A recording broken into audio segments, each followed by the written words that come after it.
Okay, so today we are really diving into this new wave of AI and specifically these models using something called chain of thought reasoning. It's exciting stuff. It is. So, to start, what exactly is chain of thought reasoning? I feel like everyone listening has probably heard of ChatGPT by now. Right. Is this the same sort of thing? Well, it's related, of course, but it's more about how the AI actually gets to an answer. Okay, so less about chatbots then and more about what? Think of it like this. Imagine an AI that can actually think through a problem, like step by step, just like a human would. That's the idea behind chain of thought, or COT for short. So instead of just giving you an answer, it's explaining its logic. How would that even work? Well, imagine you ask a standard AI something like, how many R's are in the word strawberry? Okay, sounds simple enough. Now, a standard AI might struggle with that, but a COT model would break it down. It would say something like, okay, the word is strawberry. Let's see, S-T-R-A-W. There's one R. Continuing on, D-E-R-Y are two R's. So the answer is 2. So it's like they're showing their work instead of just like giving you the final answer in math class. Exactly. That's a great way to put it. And while it seems simple, this step-by-step reasoning is a huge leap for AI. It allows them to tackle more complex problems that require logical thinking. So this isn't just about like solving riddles or word puzzles. Right? What does this mean for, say, someone who's not a computer scientist? What's the real world impact of this kind of AI? The potential is huge. Seriously. We could see this impacting everything from education and healthcare to scientific research and even art. Take learning, for example. Imagine having a personalized AI tutor that can break down any subject, no matter how complex, into manageable steps. So no more struggling through textbooks or confusing online courses. Exactly. You'd have this AI companion that could adapt to your learning style and guide you every step of the way, making even most challenging concepts accessible. That's pretty amazing. And like you said, it's not just about education. What about other fields? You mentioned healthcare and research too.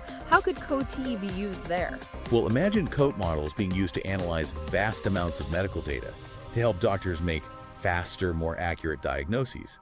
Or think about scientists using COTEC to sift through massive data sets, looking for patterns and insights that could lead to breakthroughs in disease research or drug development. So we're talking about potentially speeding up the pace of scientific discovery. Exactly. And this is just scratching the surface. The real power of COTE lies in its ability to augment human capabilities, to help us think better, solve problems more effectively, and ultimately to unlock new levels of creativity and innovation in every field imaginable. It all sounds incredibly promising. But to make this work, to have AI that can really reason like humans, it seems like they'd need a really strong foundation. Right. It's not magic. They need the right underlying technology to make it all happen. So what is that technology? What are we talking about here? Well, it all comes down to something called transformers. Transformers, like the robots. Not quite. Although I guess the name kind of fits, in a way. These transformers are the engines powering this whole COT revolution.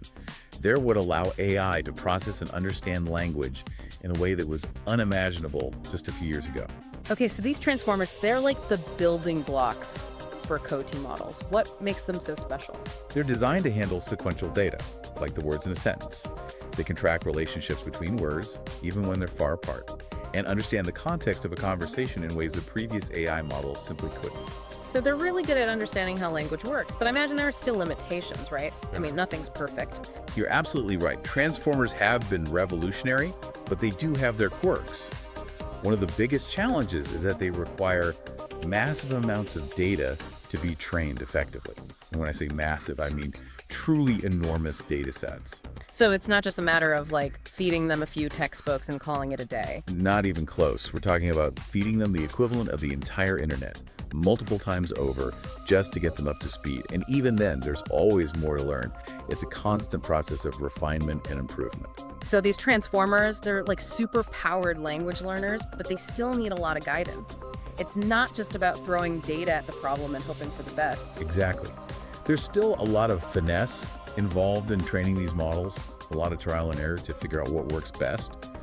But when you get it right, the results can be astounding. It's like watching a child learn to speak, but at warp speed.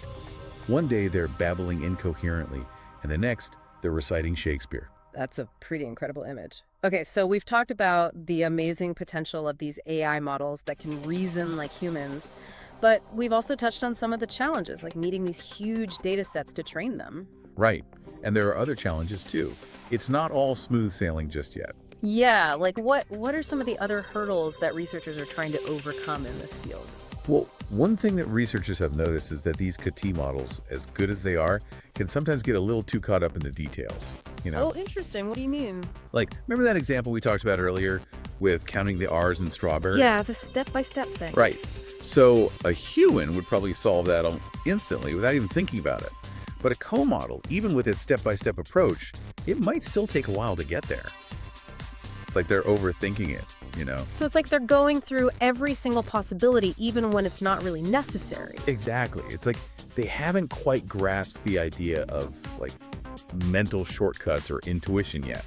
They're still very much in the realm of pure logic and step-by-step reasoning. So how do we prevent these AI models from getting bogged down like that? How do we help them work smarter, not just harder?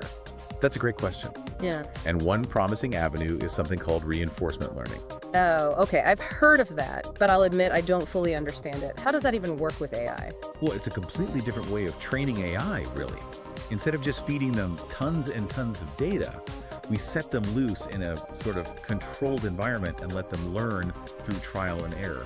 So kind of like how we train dogs, with treats and rewards. Exactly. That's a great analogy. We give the AI a goal to achieve, and then we provide positive reinforcement when it takes steps that lead it closer to that goal. So it's like instead of telling the AI exactly how to think, we're saying, here's your goal, now go figure out the best way to get there. Exactly. And the amazing thing is that through this process, the AI can actually discover novel solutions, things that we as humans might not have even considered. It's like we're not just teaching them to follow instructions, we're teaching them to think for themselves. That's fascinating. But I imagine there are still challenges with this approach too. It sounds pretty resource intensive, for one thing. Oh, absolutely. One of the biggest hurdles right now is scalability. Reinforcement learning can be very computationally expensive. It takes a lot of processing power to run these simulations and train these models. So it's a bit like having a brilliant student who needs a lot of one-on-one attention to really thrive. It's effective, but not very efficient on a large scale. That's a good way to put it. But the exciting thing is that researchers are making progress all the time, finding clever ways to optimize these algorithms and make them more efficient. And there's also a lot of research going into developing new hardware, like specialized chips designed specifically for AI processing. Oh, wow, specialized chips just for AI.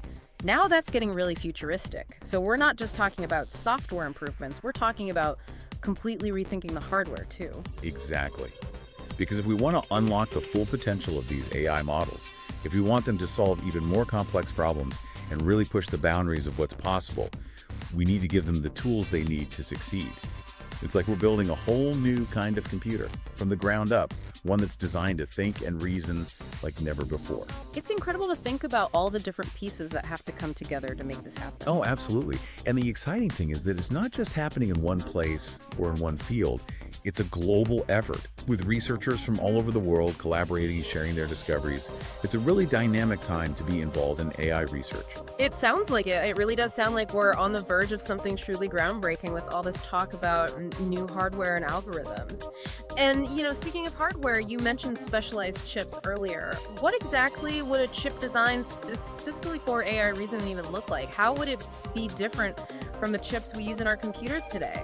Well, you have to remember that traditional computer chips, they weren't designed for AI, right? They're good at what they do, processing instructions one after another, but they're not optimized for the kind of parallel processing and complex pattern recognition that AI requires. So a reasoning chip, this would be something completely different. It would be designed from the ground up to handle the specific demands of and other AI models. For example, it might have dedicated circuits for things like pattern matching, or for performing the kinds of matrix multiplications that are essential for these deep learning algorithms. And it would need to be incredibly efficient in terms of power consumption, because these AI models, they can be real energy hogs. So it's almost like we're talking about building a whole new type of computer, one that's specifically designed for thinking and learning instead of just following instructions. Right. That's a great way to put it. And the implications of that, they're really profound. Think about it. Right now, we're limited by the capabilities of our current hardware. But if we can develop these specialized AI chips, it's like taking the shackles off. It would unleash a whole new wave of innovation in AI, allowing us to create models that are orders of magnitude more powerful and efficient than anything we have today. And that would have ripple effects across every industry and every aspect of our lives. It's mind-boggling to think about all the potential applications, but of course, with any new technology, especially something as powerful as this, we have to think about the ethical implications as well. Absolutely, and that's something that I'm really glad you brought up. It's something that we as researchers, we think about all the time. It's not enough to just develop these powerful new technologies. We have a responsibility to make sure that they're used for good, for the benefit of all humanity. And that means having open and honest conversations about the potential risks and challenges, as well as the benefits. We need to make sure that these technologies are developed and deployed in a way that's transparent, that's accountable, and that's aligned with our values as a society. So it's not just about the technology itself, it's about how we choose to use it. It's about making sure that we're steering the ship in the right direction, so to speak. Exactly. And that's where everyone has a role to play. It's not just up to researchers and engineers, it's up to policymakers, to business leaders, to educators, and to citizens to really engage in these conversations and help shape the future of AI. We need to be asking ourselves some tough questions. What are the potential consequences of creating AI that can reason like humans? How do we ensure that these technologies are used ethically and responsibly? And how do we prevent them from being used for harmful purposes? These are not easy questions, but they're questions that we need to be grappling with now before it's too late. It's a lot to consider, but it's clear that this is a conversation that we can't afford to ignore. AI is rapidly evolving, and it's going to have profound impact on our world, whether we're ready for it or not. And I think that's the key takeaway from our deep dive today. It's not just about understanding the technical details of chain of thought reasoning or transformers. It's about recognizing the transformative power of this technology and the responsibility that comes with it. We're on the cusp of a new era of intelligence, one where machines can reason alongside humans, augment our capabilities, and help us solve some of the world's most pressing challenges. But it's up to us to ensure that this future is one that benefits everyone. We need to approach it with both excitement and caution, with a clear-eyed understanding of both the risks and the rewards. And most importantly, we need to keep asking those tough questions, the ones that will help us steer this technology in a direction that benefits all of humanity. I couldn't agree more. It's an exciting time to be working in AI, and I'm optimistic about the future, but it's up to all of us to ensure that this powerful technology is used for good. Well said. And on that note, I think we'll wrap things up for today. Thank you to our expert for joining us on this incredible journey into the world of AI reasoning. And thank you to our listeners for tuning in. This is a conversation that will definitely be continuing in future episodes. Until then, keep asking those big questions and keep exploring the ever-evolving world of artificial intelligence.